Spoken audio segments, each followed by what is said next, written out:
Hi there, it's me. In case you didn't know, the little, see where the light comes on, the drain off valve, they come all the way out. I didn't know that. And I've just had a bit of an indoor water feature.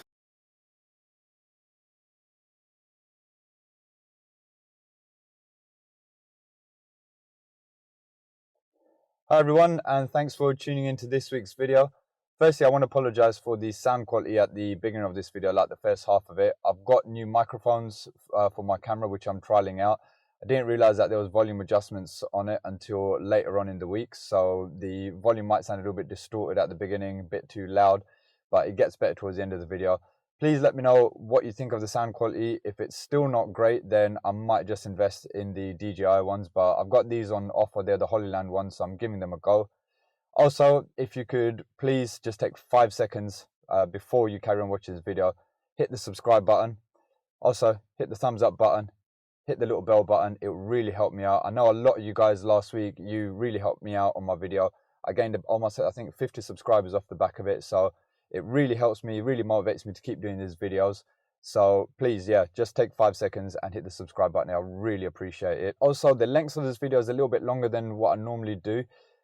Do you guys like the longer videos, or do you think I should be splitting them up and maybe do half-an-hour videos? Because I started off the week thinking I'm not going to have that much footage, so I just kept recording, and then by the end of it, it looks like I've got an hour worth of footage, and that's only off 3 days worth of work. So let me know if you find that the footage is a bit too long. If it's dragging on a bit, then I can split these videos up and make them sort of half-an-hour videos. But if you enjoy the lengths of the videos, I can try and do a long one on a Sunday and maybe a shorter one midweek on a Wednesday. Any sort of comments, criticisms, anything like that would be really constructive for me. So I'm doing this for you guys, so a bit of feedback will be great. Enough chit chat, enjoy the video, and I'll catch you guys on the next one. Hope you've all had a great weekend. Morning. Actually, afternoon. It's about midday, and I'm just getting started. Going to start the video with a little bit of a rant, because I'm sure a lot of tradespeople in general have to deal with this as well. So I had a job booked in for this morning. It was leak investigation. The customer had some central heating pipes that were leaking or causing a leak coming through the airing cupboard ceiling. So this was booked since last week for today. I'd allocated half a day for it, well, about 3 hours, because you never know how long it's going to take. He asked me to confirm the day before. I confirmed yesterday, and then he said, I can't do till midday. I said, well, you confirmed last week for 9 a.m. I've got other work booked in for today. I can't just rearrange stuff at the last minute, and it's potentially, going to cost me a morning's worth of earnings. He then said, oh, I'll speak to my wife and see if I can move things around, and if she can be around for 9 o'clock. I had a bit of a funny feeling about this one, so I followed up with a message just with my costs, and he came back and said, no, let's leave it. So yeah, it's a wasted morning. However, it's not the end of the world. Rather get it out, well, nip it in the bud now, than go and do the work, then obviously try and get the money out of it, and then I'm having to go for the whole saga of I've actually done the work, I've lost money, I've lost time, I could have done something else, even if it wasn't another job, something more productive. Like this morning I had a bit of a line, I'm not going to lie. I woke up at 7:45, felt good, went to the gym, feel fresh now, had a nice cold shower, had some food, and now I'm ready to crack on with the day. So yes, I may have lost out on a few hours worth of earnings, but got some other stuff done. I feel mentally in a better place now, because otherwise I would have been stressing about trying to chase money from a customer who probably would have not ended up paying at all. Just a little bit of a rant. I don't want to get off my chest a bit, and I'm sure a lot of you guys out there can relate. A lot of the tradespeople out there can relate to what I've experienced, and I'm probably sure a lot of people have experienced the same as well. But yeah, I'm going to stop rambling on now. The job I'm going to go into do now first is I've just got to rehang a radiator. It's a customer that I came here a few weeks ago to just remove a radiator because she was getting the walls replastered. They had some damp or something. So this time I've got to just come back. The brackets have been taken off, so I've got to remeasure the brackets, line up with the valves, etc., and then hang it back on. After this, I've got a gas safety to do, and then I haven't got anything else booked in. But actually, no, I've had a phone call coming. I've got to go look at a Glowworm compact, I think, where they're having some problems with the hot water. So we'll go and have a look at that, see what's going on there, and then take it from there. yeah, let's get on with this radiator. So here we go. So this is where the radiator is going back. That's the old radiator that I removed previously, and customers had the wall all plastered. So it's just a case of getting the brackets, getting the measurements on there, finding them back on there, and then lining up to these. There's also, she said there's a bit of a weep here. This feels a little bit damp, so I'm going to either give that a nip up. I'm not really a fan of isolation valves on heating pipes, to be honest. So I will nip that up or see if I can turn that off. Undo that, put a bit of paste on it, or maybe just replace the nut and olive. We'll see. Let's get the radiator on first and go from there. So because we've got a bit of movement on both these pipes, they don't sit quite stable. So I've got my distance where I want the center of the valves to be. So that's roughly, yeah, that's roughly where I want it. So set the laser, I've got this little mini scissor lift, so that helps me get my fine adjustments, because that one's going to be, you can see from there, this one is slightly off. So that's going to have to either come down a bit just to make sure that it meets up with that pipe. Oh, yeah, and then that happens. So I know where my valves are going to go. And on this side, I've taken my measurement. So put a little pencil mark there on the back of the radiator, so that's in line with there. So we've got 650 from the tail, center of the tail to there. So that's the bottom of my bracket. I've got my center mark on the wall already. And from here, I've measured, I've got 970 between the two brackets as well. So just got to do the center line, 970 across. So 970 divided by 2. This is where my maths degree should come in handy, but it wasn't a mental maths degree, so 450 is 450, that's 900, 485, I got that right, 970 divided by 2, 485, happy days. Right, so 485 across from each side here, and whatever the measurement is from here to here, so I just got to add another 650 above from here. So that's going to be the baseline of my brackets. Get my brackets on, hang the radiator, and we should be sweet.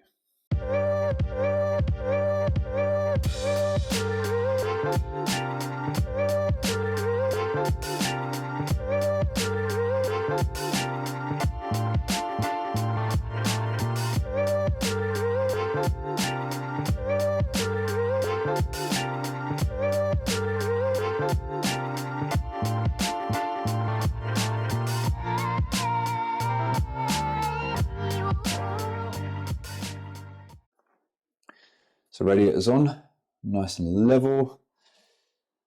And the valves marry up as well, so I've got enough space to get that on. And on this side, there's a bit of movement on there as well. So once that comes up, yeah, see, that will go pretty much bang on there as well. So just going to take the caps off, connect it back up. I'll have a look at that weep on there as well, see if I can just nip it up. Hopefully that's what it needs. And then turn it on, fill it up, vent, and test.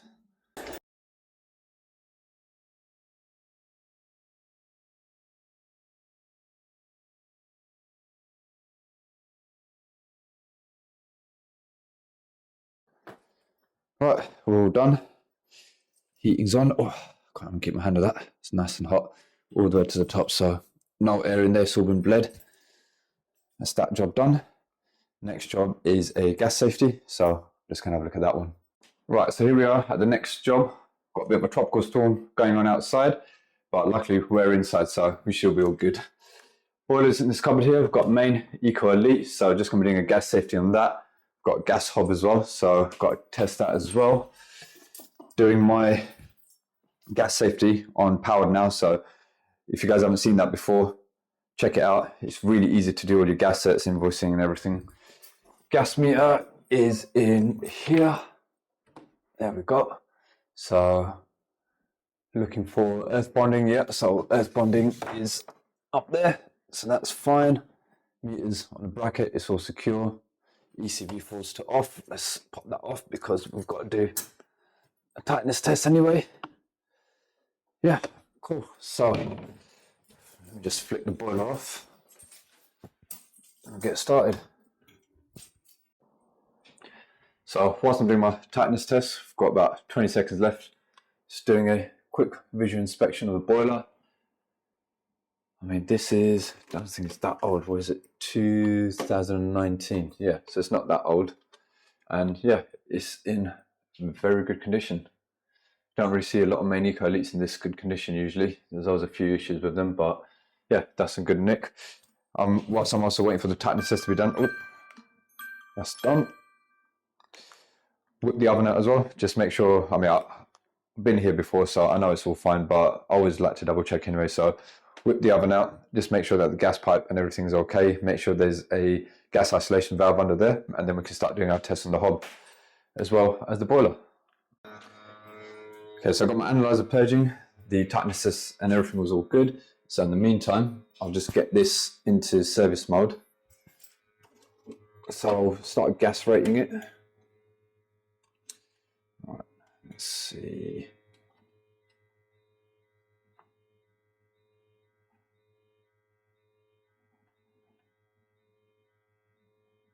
There we go. Right, lock that into max. Now I'll do my gas rate whilst my analyzer's purging, and then it takes about 90 seconds, 2-minute gas rate, and then come back to this. Alright, so my gas rate is on. I always do a sweep test with the case off first. Make sure the turret seal or anything like that isn't leaking. So you get that on the Vaillant with the actual top of the main heat exchanger seal. Sometimes it goes, and you won't necessarily pick it up when you do a fluid integrity check. But if you do a sweep test around the turret, it will pick up readings. But no, this one is all good as expected. So I'll get the case back on. Got a minute left for the gas rate. So let's pop the case back on.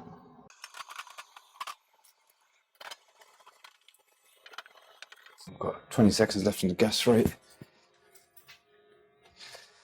Make sure that's not reaching temperature yet. So I'm just going to go check the gas rate and then come back and do my FGA. So starting off with my fluid integrity check, make sure we've got 20.95 and no CO coming in. Gas rate was spot on. It came in at 25.72 kilowatt net. So that's perfect for a 25 kilowatt combi. Fluid integrity, spot on. And now just do our maximum rate and our minimum rate FGA readings. We'll come back to it. So the last thing I'm checking now is my safety devices. So just running a hot tap. I've got the ECV off at the boiler, and I'm just going to wait for that to lock up to E133. In the meantime, whilst I've been doing it, I've literally just been filling out my gas cert on powered now as I'm going along. So all the rest of the fields have already been populated. Testing safety devices. As soon as I get E133 on there, I can tick yes. I know the ventilation is fine. The flue performance is fine. Visual condition of flue and termination is satisfactory. Appliance is safe to use. Yep, there we go. Look, E133's come up.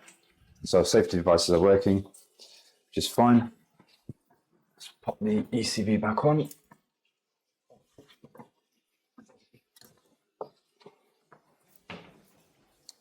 Reset the boiler.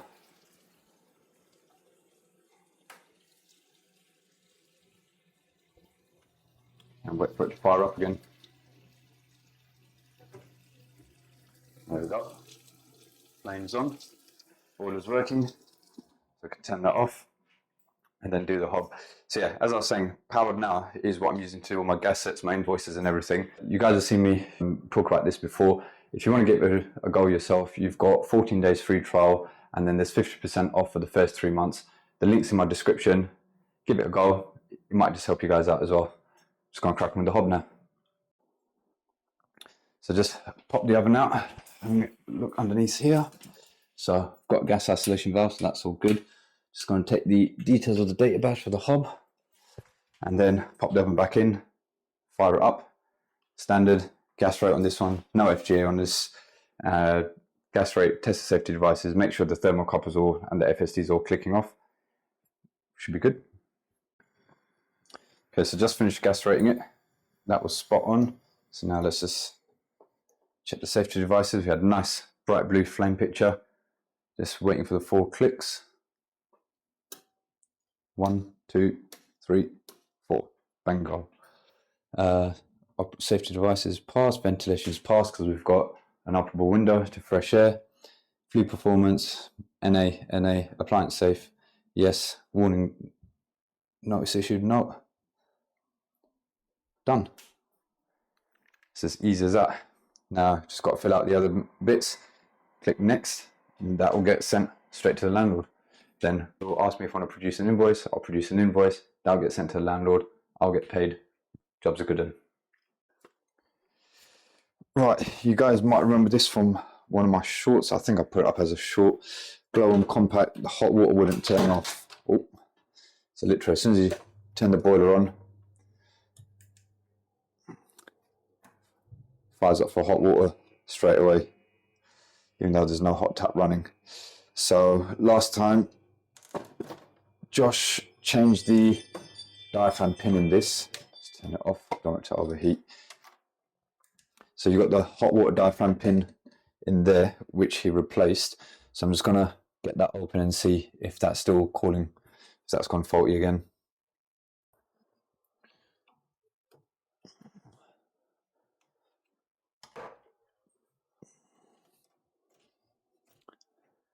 I can't actually remember how this bloody pin comes on. Does it just pop off?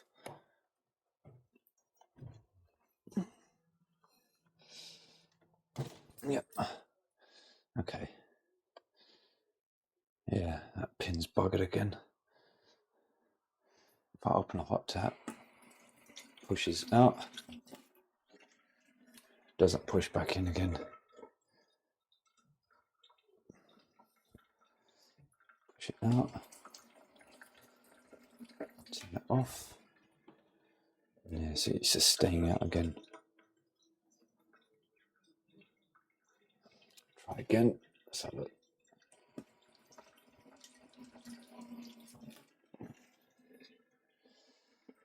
Doesn't go back, and that's what the problem is. So I'm not sure if it's, well, don't know if you can get the whole right hand block, but looks like that diaphragm in there, it's not doing what it's supposed to do again. Okay, so I've got it all stripped out. Diaphragm's okay. What I found was this, as it was moving in and out, it sounded a bit dry. So I've just stripped it all apart, put some silicone grease on the spindle. It seems to be moving a bit more freely. So we'll put it back together and give it a test. Right, water's back on. Let's give that a test. Pin comes out. Yeah, that's going back now.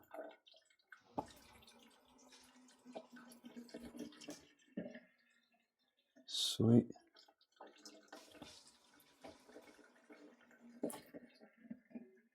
Lovely. Cool. We'll get the power on and give it another test. Right, let's fit the power on. Lovely. No hot water demand until, there we go. Yep. Now let's turn the tap off. Sweet. Job done. Welcome everyone to today's office. Working in this lovely loft space. Luckily there's a loft ladder, it's boarded, so we are all okay. I've got a Vaillant here, so I've been sent pictures from the customer to say that, well, they've had the pressure been dropping. They've noticed some water leaking out the boiler. I think they had something out here before. What I saw in the pictures was the primary flow and return pipes. There was a leak from it. Now, it's quite common on these Vaillants that sometimes the plastic on the main heat exchanger can crack. I'm hoping it's not that, because that's going to be an expensive repair. Hopefully it's just the O-rings which I've got in the van. Let's open up and have a look. Well, one good thing is the insulation inside the boiler front case is all good. Normally you find that's all crumbled. I mean, especially considering the age of this one, it is 2008. Wow, she's an old girl. I've got cracked PCB clips, so that's at risk. So I've got a pair of those in the van, so I'll try and get that sorted. No screws on the flue, we'll get that sorted as well. Looks like they've had a few bits done, so new PRV pipe, PRV, there's a few bits here, filling loop handles, there's no G10 seal box as well, so it looks like it's had a few bits done to it. Right, AAV's leaking, and that's the culprit over there. Right. So let's take this, let's get the snorkel off and see what's going on inside. Okay, so I found the main problem of the leak. It's the diverter valve. See, the water's starting to come out there underneath it. And if you look inside the diverter valve, you can see it's all a bit scaled up. And all I've done, literally, I've just put the diverter valve into mid position and the water started dripping out there. So that's going to be the main cause of the leak. So I'm going to get the diverter valve change the AAV. Now, on the fly and return pipes at the back here, it looks like it's just the O-rings. I don't think it's the main heat exchanger. So I'm going to pop those out and change the O-rings in there as well. PCB clips and the flue screws. Losing my words at the moment. But yeah, that is definitely the main cause. It's the diverter valve that's leaking, because that's literally just dripping out there right now, as you can see. Right, let me price it all up and let them know and see what they want to do. Right, excuse the wind.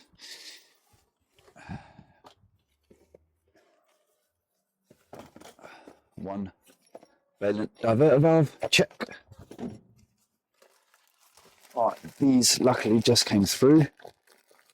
Well, PCB clips, check. And it looks like it's got a new pressure sensor in there already. AAVs, check. Now, I've actually had a chat with them, and I'm not going to disturb those fly and return pipes because, oh my gosh, I fell down. The reason being is because it's not actively leaking at the moment. It's a 2008 boiler, it's 15 years old. Now, there's a good chance if I was to disturb the fly and return pipes under the main heat exchanger, getting them out and trying to pop them back in, it could crack the plastic. And if that plastic cracks and we've got a hairline crack in the main heat exchanger, that's a whole new main heat exchanger, and don't want to take that risk. So I'm going to change all these bits. I'm going to test the boiler. I'm going to make sure that it's not leaking anymore. As long as those fly and return pipes are not leaking, we're good. So I've explained that to them. They're happy with that, because don't have to get them to spend more money than they need to unnecessarily. If it's not leaking, then we'll leave it. If it does leak, we'll risk it for a chocolate biscuit. But let's get this bit done. Hi there, it's me. In case you didn't know, the little, see where the light comes on, the drain off valve, they come all the way out. I didn't know that. And I've just had a bit of an indoor water feature, but luckily pressure's off, so I can pop that back in. I did not expect that. I thought they'd naturally have a stop, but okay, I know for next time. So just recharge the vessel, spread a little bit of LDF in there, make sure Schrader valve's not passing, which is not. So happy with that. Just pop the valve cap back on there. Right, boiler's been drained out. It looks like it's got new pressure sensor in there, so let's just turn it on and see. Is it giving us F22? No, still showing 1.5 bar.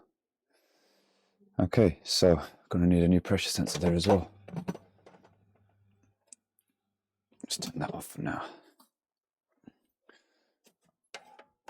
Right, I need to get a new pressure sensor from the van.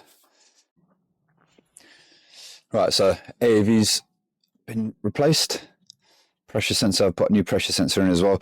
I thought the old one wasn't too bad because it looked like a new style one, but when I haven't tried cleaning it out and it's still giving me a reading of, why is that saying F73 now? That was 0. Okay, let's hope no water's got into there. There we go, F22. So we know that the just wasn't in properly. F22, 0.0 bar, so we know that the pressure reading is correct now. Let's crack on with the diverter valve.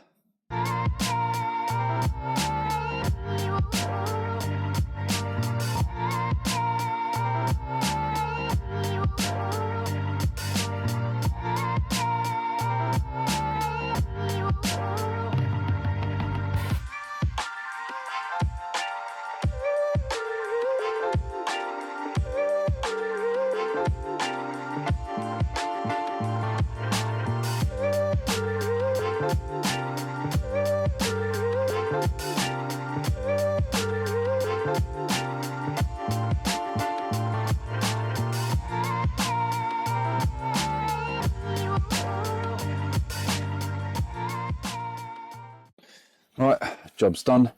Got a new diverter valve in there, got a new pressure sensor in there, got a new AAV in there, new PCB clips, flue's been screwed, all has been tagged, and we are now just going through purge. So it's done the heating side, it's just doing the hot water plate now.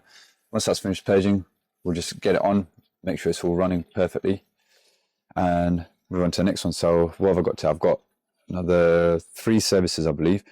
I've just had a call come through. I need to potentially go to Hackney and fix a leaking radiator valve. And I need to get up to Enfield at some point today as well to fix, well, it's a Wiesmann with an F4 fault code. Most likely going to be electrodes. They've had someone out who's changed the gas valve already and it's still doing the same thing. So it's likely it could be the electrodes or it could be the PCB, because remember that job that I had last time where it was the board not sending the signal to the electrodes. We'll take a set of electrodes with me anyway. We'll check that out and see how the rest of the day goes. Right, you guys remember this one? Probably been back to here more than any other job. So we've got a leaking TRV, so the pressure keeps dropping down to 0, as you can see there. So all I've done here, isolate the flow, isolate the valve above the filter, going to drain any excess pressure out of here, and then, in fact, do you know what, if the pressure is already on 0, I don't think I need to do anything here. So that's all locked off. I'm literally just going to go and probably jump the valve over now. Right, this is the valve that's been leaking. So yeah, the TRV gland is gone on there, so I'm just going to swap the whole valve over quickly.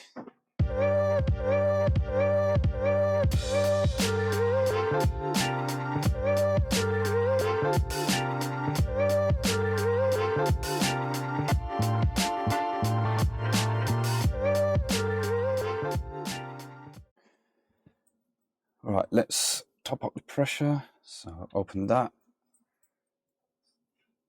Open the flow. Change that go up. Yeah. And filling loop. Open that. Open that. Let's keep an eye on that pressure. Everything's open. Yep, everything else is open. There we go. Pressure is going up. Let's let it go to about 1.5. So it's a bit risky when you're doing this on your own. And make sure that that valve ain't leaking. It shouldn't be. Get it to go just over 1. Yeah, that's fine.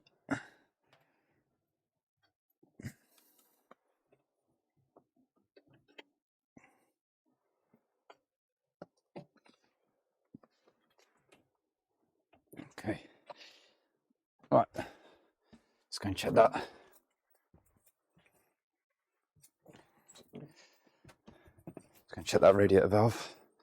Make sure it's not weeping or nothing. Let's just have a look at this.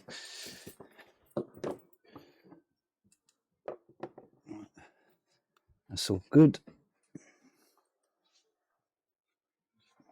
Lovely. Right, we'll just bleed the radiator. Oh, it's got a little Something like that's already got water in it, so that's fine as well. Sweet, job done. Okay, so I just got to the next job. Where am I? Bush Hill Park in Enfield. That last one, the TRV change, was in Hackney. Come up here for a Wiesmann F4 fault code. So I've got with me a set of electrodes. The customer here has said that someone else has been out already, and apparently they've changed the gas valve already. They quoted him £600 to change the PCB. So he wanted a second opinion. He's given me a call. I said, call out charge, come and have a look at it, see if I can suss out what it could be. We'll go from there. All right, so got the boiler. Is a Wiesmann 100 combi. You can see it's just flashing F4 on here.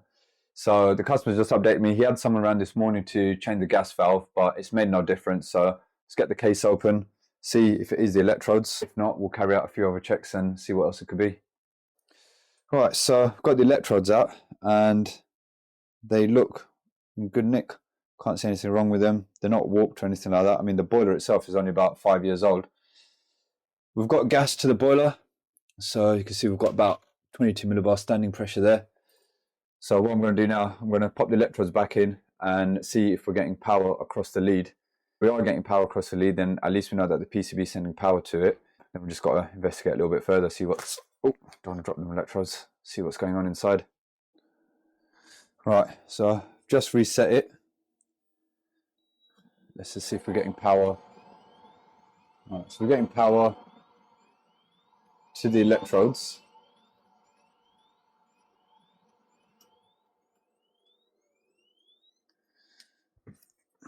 You've got to get it full, you've got it right and then just go out again. Right. Gas valve's opening because that's got a nice blip on there. Okay, that's actually fired up now.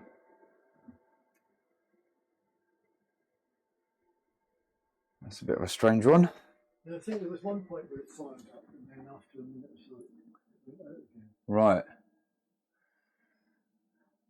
Yeah, that's fired up straight away this time. Is that the water? That's the central heating. Yeah, I mean we can try. Is that your hot? That's a hot one. Yeah, let's try it.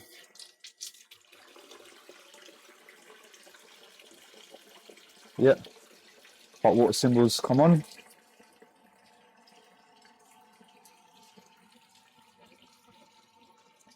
Yeah, the water's coming through nice and hot. So, yeah, bit of a strange one. I think you wanted me to give it a service as well, didn't you? Yeah. Yeah? If you could, Yeah, I mean, we'll take out the heat exchanger and make sure there's nothing sort of blocked up inside there which might be causing ignition or rectification issues. Let's have a look at it and go from there. Right, so got the burner out. Heat exchangers, not too bad for 5 years old. Burner's in pretty good nick as well. Like I said, the electrodes are perfect. Nothing wrong with them. Burner seal's all good as well. So just gonna give this a little brush out, give it a little clean out, and then clean out the condense trap. I've already recharged the expansion vessel, pressure's on 0, and that's all good. So yeah, just give this a clean out and then retest it again afterwards.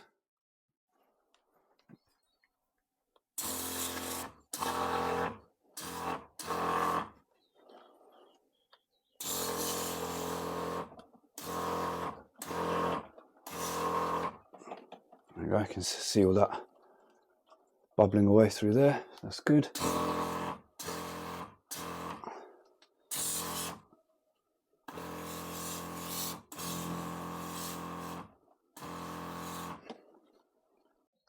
Right, everything's back together. Tightness test has been done. Now there is a bit of a drop, which is why I always do a tightness test beforehand. Same drop after I put everything back together, so nothing to do with the boiler. There is some old barrel pipe coming off the meter, so it's possible it could be that. But it's within the tolerances. Customer hasn't reported the smell of gas or anything like that. And now just letting it go for its purge program. Get to fire up for heating, and hopefully we don't get the F4 anymore. Let's see how we get on. All right, analyzer's purging. Just been out to the van to get it.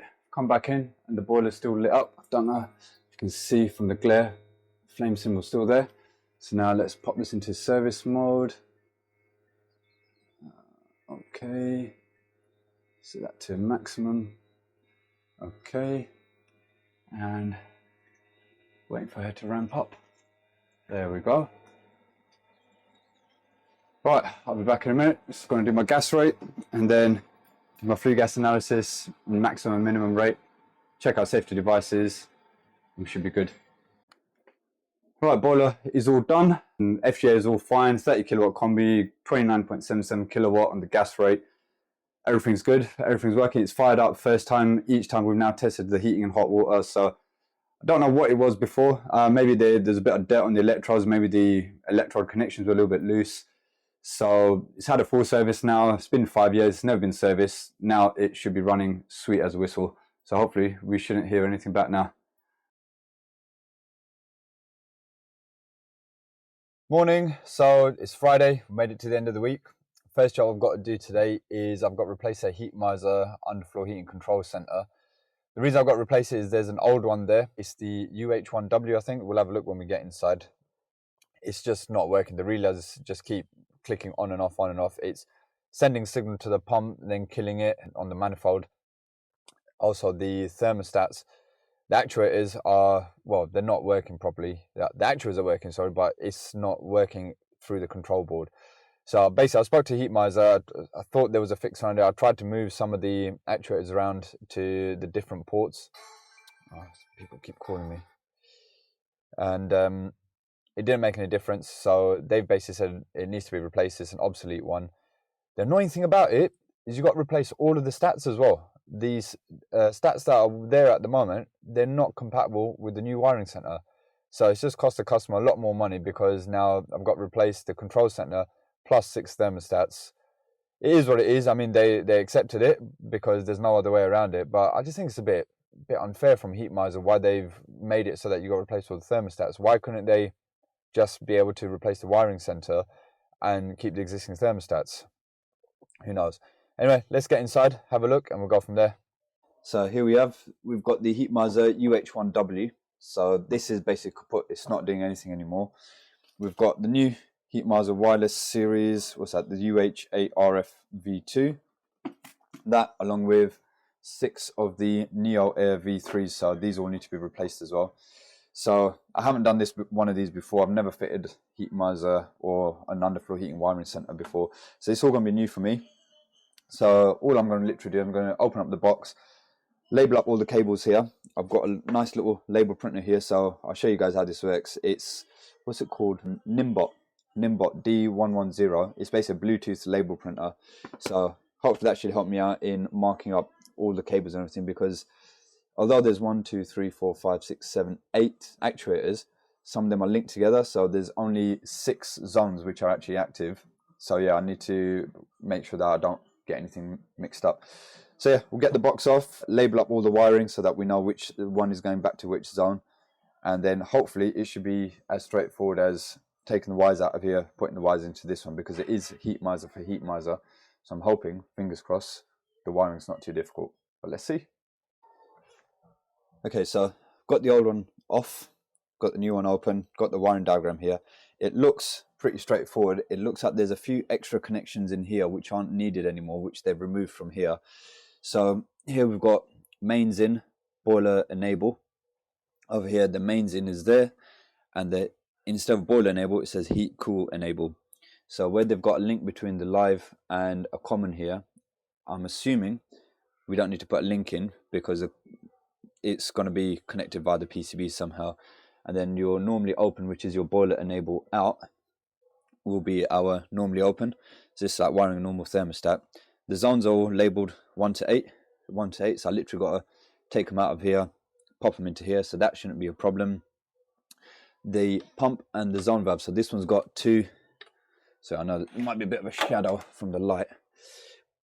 You've got 1 for the zone valve, 1 for the pump. And this one, you've only got 1 terminal here for the pump. However, it looks like all I need to do is, if you've seen my Wiesmann install, the 4-pipe one, where I had to wire, where the 2-port was wired in by the high limit stat just on the brown, looks like the same thing is done here. So off the zone valve, the orange and the greys have been just sort of terminated safely. and then the brown is going to be getting alive when the pump gets alive, it looks like. So all I've got to do is link the brown on the zone valve and the pump live together. That will go into the pump terminals here. Other than that, yeah, so the other thing I need to make sure here, so you've got select zone switch position to match your system. So this is all going to be for underfloor heating, all for these manifolds. So all I've got to do is from here, number 3 says underfloor heating enables zone, manifold, pump and heat output. So I've just got to flick all of them over to number 3 because everything's going to be doing underfloor heating. I mean, there's nothing in zone 7 and 8, but I'm just flicking it all over anyway. That's the plan. So I'm going to probably take this off the wall first, or maybe start undoing some of the wiring, because they've tried to double up the terminals here.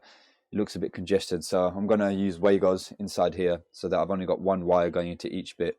Just simplifies things a bit, makes it a little bit neat and tidy. Let's start labeling the cables and then get this one off, try and get that one on, and then I can wire it all back in. That's the plan. Let's see how we get on.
Okay, so it's all wired up as it should be. So what I've done here, we had mains cables coming here which didn't reach down to here, so I've put a junction box there. Then I've taken my permanent live earth and neutral and switch live from there down into the mains terminal here. So you've got your main live earth and neutral. I've then taken a common feed from here, that's going to the common on there, that's our boiler enable. And then the grey one here is our switch live, which is going from here. That was a switch live in the old wiring center. That's going to the normally open, which is our switch live there. Zone valve and pump is all wired in together. All the individual actuators are wired into there. So I believe that's it. There's no other wires left. Everything's wired in. So now it's just a case of I've got to read up on how to sync each thermostat to this, because it's all done wirelessly. And then we'll give it a test run. Okay, so just paired up 5 of them. I'm going to show you how I do the last one. Fairly straightforward. First it wasn't working properly, I don't know why, but tried it with the second zone and it all works. So just got to go into the setup menu there, setup, go to P1. Right, that starts counting down. And now we're on the last zone, so just got to keep number 6 pressed for 5 seconds. That will flash and then it will go off. There you go. So that means it's paired. Tick on there. Now just to confirm, let's put the heating up. Now there is a delay. This is the thing that always throws me. So we've got flame symbol on there. I think it takes about a minute. There we go. So zone 6, pumps come on. Zone valve is motored over. And again, I know this isn't a surefire way of testing, but zone 6 is live. All the others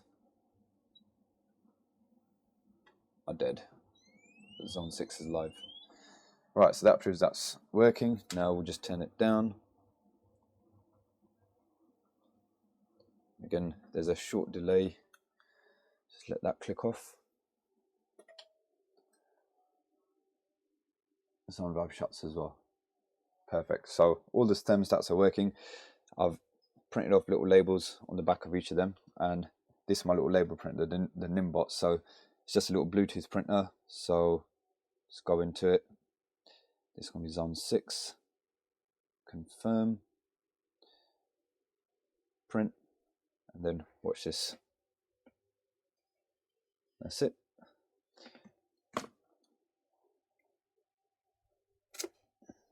There we go, zone 6, and just stick that on the back of that.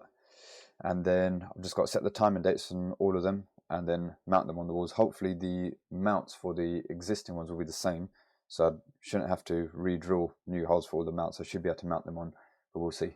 But yeah, that's pretty much that part of the job done. And then yeah, just got to set the time and dates and everything, make sure it's all working, make sure that it sends the switch live to the boiler and it fires up, because I haven't put the boiler on yet. I just wanted to test the wiring center and the actuators. That's all working. So once I've got everything on the wall, turn the boiler on as well and make sure we get a good flame. Right, it's all done. So 6 zones, everything's on. You can see on the manifold, everything's on as well. Boiler is fired up. That's lovely.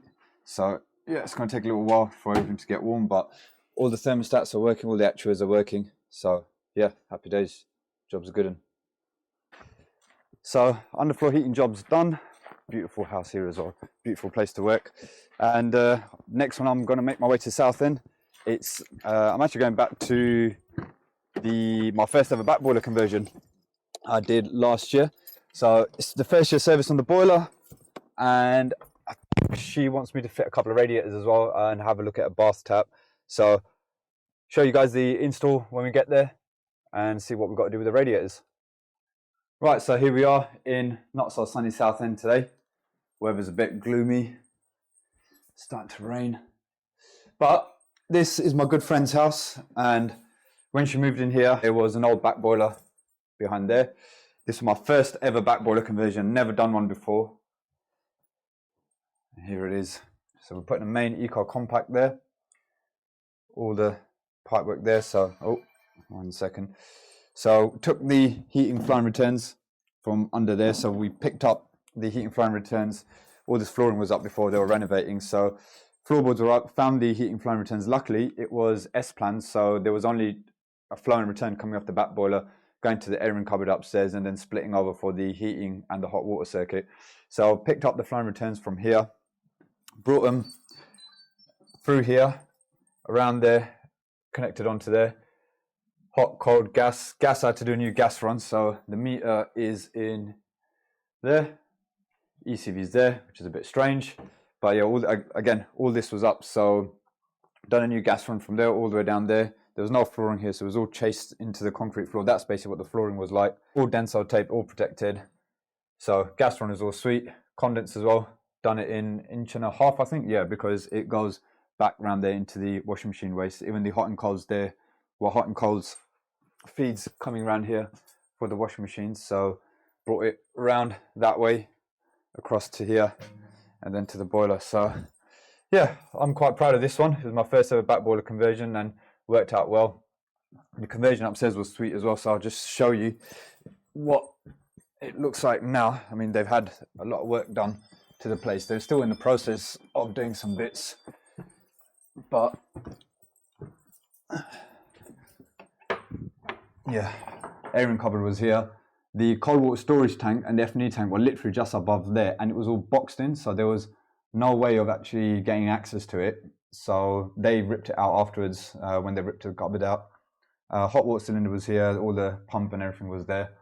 So that all got ripped out. What I'm here to do today is pipe up this radiator. So they've already hung it on the wall. They've got it in line with the valves. There's movement on those valves. They've got some rad tail extensions, so I've just got to connect them up onto there. Oh, I've got to try and look at this as well if I can today. The one of the tap cartridges in here is letting by, and when you run, say you do that, you flush the toilet, yeah, makes that horrible noise. So see if I can get the cartridge out. Hello. See if I can get the cartridge out of there and find a local merchant. If not, her partner's quite handy, so I'll show him how to do it and then he can go and get the cartridge himself. the other thing I'm here to do today is there used to be an old radiator here, but I'm going to get rid of that. Well, that's been gotten rid of, putting a towel rail here. So she's just gone to get the valves because they got the towel rail and assumed that the valves came in the box, but there's no valves with it. So I'm going to start measuring up. Well, they've told me where they want it. That's going to be the height of the towel rail. So I'll start getting it on the wall, getting rid of all the pipe work and everything. Oh, I'm so unfit. And yeah, I put 2 drain offs here, one on the flow, one on the return. So future maintenance, because it's only going to be me who's going to be looking after this. So I try to make it as easy for myself as I can. So yeah, I'm going to start with this one. By the time she gets back, hopefully I should get the towel rail on the wall. And then the upstairs radiator shouldn't be too difficult. It should just be literally rad tail extension straight into the valves. Got new valves there as well. And I'm going to give this boiler its first year service because it's been just over a year. So yeah, going to give it a standard annual service. Let's crack on with some work.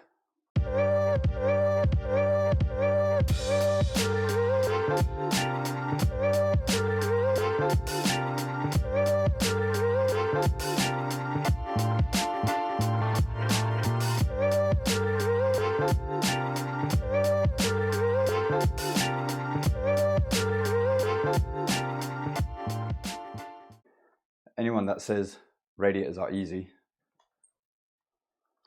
yeah, that's how easy they really are. Need all this just to do one radiator. But towel rail's done, so taken the flow and returns just off the side there, used press, and I've angled the towel rail valves in so that when they open the door, it's not sticking out. So that's done. Now I just got to go and do the one upstairs, which is literally just, hopefully should just be fairly straightforward. Pressure's out already, so put the new extendable tails in, match them up to the new valves, and we should be done. Right, that's the upstairs, well, downstairs one done. Just got to do this one now. So this one, they already hung it on the wall. Hazel could have done a bit higher. Yeah, but it's right. I've got enough play on there to get that down there. And on this side, we've got enough play to bring that up. So I've got, where did I put them? Yeah. So Hazel's got the telescopic tails. So I've got enough space there to get one side in there. Got new lock shield and TRV set. That will be, yeah, spot on. So I haven't got to use anything else. Not actually used the telescopic ones before, but I've heard they're good, so let's give them a go. Right, that one's done. That one's done. So system's all full. Starting to get warm. So downstairs one's done. I've just got to do the boiler service. Can't really do much about the bathroom tap because it's 6 o'clock, so not going to get anywhere. But I'm going to show them how to take the cartridge out, and then they'll either go down to screw fix. So I think he says things might be a screw fix tap, isn't it? So if it's a screw fix tap, you might be able to use the same cartridge, or easiest thing to do because of the location of the bath, to change the tap. It's not going to be easy. So if you can get the same tap, just swap the cartridge out, which will be easier. But in the meantime, yeah, I'm just going to get the boiler service done and then make my way home. Still got 2 more breakdowns to do. Got to fix a leaking condense pipe. And then I've got a backseat E133 intermittent, which may be electrodes. So I've got a set of electrodes in the van. So yeah, let's see how we get on the way back. So that's the filter after the first year. I'll take that, considering it was a back boiler conversion. There were a few old radiators left on the system. Now all the radiators are new, so hopefully next year should be even less muck on that. Right, got a Baxi Platinum Combi, which is basically a Duotech. Customers saying they're getting E133 intermittently. So let's open up and have a look. Right, so got the case off. First thing I always check on these is the electrodes, and bingo. Have a look at that. They are warped as anything, so no wonder they're getting E133. Gonna take the rectification probe out as well, see if that's warped. I've got these on the van. I think I've got one of these on the vans. Let's just have a look. Yeah, that's not looking too good either. You can see it's bent out of shape. Hopefully I got one of these on the van as well. Let's go and have a look. Right, had the bits on the van. So I've got the ignition electrode, got the flame sensing electrode as well. So let's swap them over. Show you guys what the difference is, how they look and how these are. So get an idea of how badly warped they really are. So that's the difference between the two electrodes. So the one on the right is obviously new ones, one on the left completely warped. So once you swap these over and the flame sensing electrode, it should all be sweet. So even the flame rectification, so you can see the difference there between the two. So see, that's not going to be sensing the flame all the time. That's another reason why you're going to be getting intermittent U133. Right, moment of truth, let's turn it on. Right, reset that U133.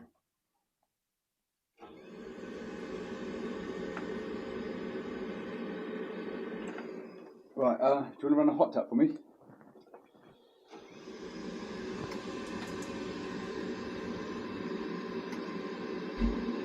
Straight away. Flame on. No problem with the rectification. Job done. First time fix. Van stock.